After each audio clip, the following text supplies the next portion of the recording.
Welcome to Emmanuel's Promise Farm. As you guys already know, this is an ongoing project. Every time we wake up in the morning, we have an idea that what we have scheduled. But however,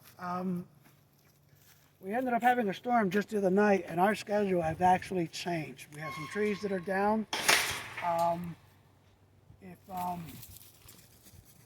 If you see down here, we got all the goats that are actually laying down. Those are female goats, and they're pregnant.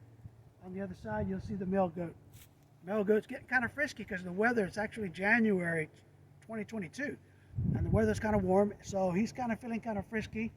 Our concern is that because of his freakiness, he's going to actually hurt the female goats and their babies.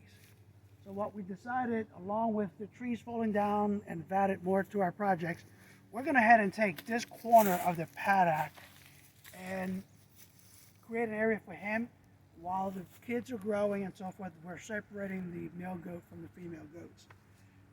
We have already started, and we threw a string line from this post to the far end post where the other fence is. And the goal is to put a 4-foot gate. That's here that we got at Tractor Supply. We put a 4x4 post here. We're going to put another post, timber post, treat it, and then a horizontal board. And that's what that's going to do. Is going to give strength to the fence so that when we stretch the goat fence that we're going to run, it's actually going to give us strength. Okay. Now, part of this project as we move forward is going to be probably a series of different little things that we're going to cover. And if you notice, we're going to have the T-post here. The tools that you're going to need for that is a T-post driver. For the fence, we're going to need our famous wire cutters. And then we're going to probably run a fence. And we're going to use this electrical fence. We're going to use some insulators. This one here is a different type. You drive a nail for the wooden post. And then the other type that we have picked up at a local hardware store is the one that goes on the T-post, which are the ends are somewhat different. And then we got these T-post fasteners for the fence.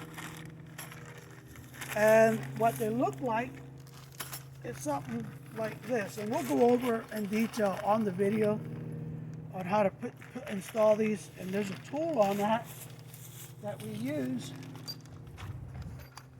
to fasten the fasteners to the fence. And last but not finally, it will be the trough. This one we're going to involve creating a little base so that we can put a half barrel that we cut and fasten it to here. And finally, we're going to try to automate it. This is actually a float that I picked up, and what we're going to do is fasten it, and we've done that on other troughs that we've installed.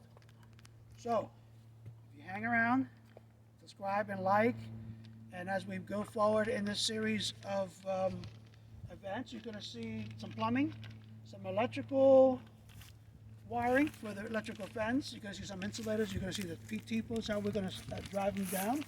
And we're going to put up a gate. And we're going to put another latch. In one of our videos, we went really quick with installing a latch. This time you're going to see the entire process. You're going to see how we stretch out the fence with a come along, and how we separated each T-post to the very end. And hopefully at the very end, we're going to move a shelter that we created for the dogs and place it in here for the goat. And it's going to face east so that the northern wind doesn't bother them as much. And the east sun, when it comes, rises in this winter, warms them up.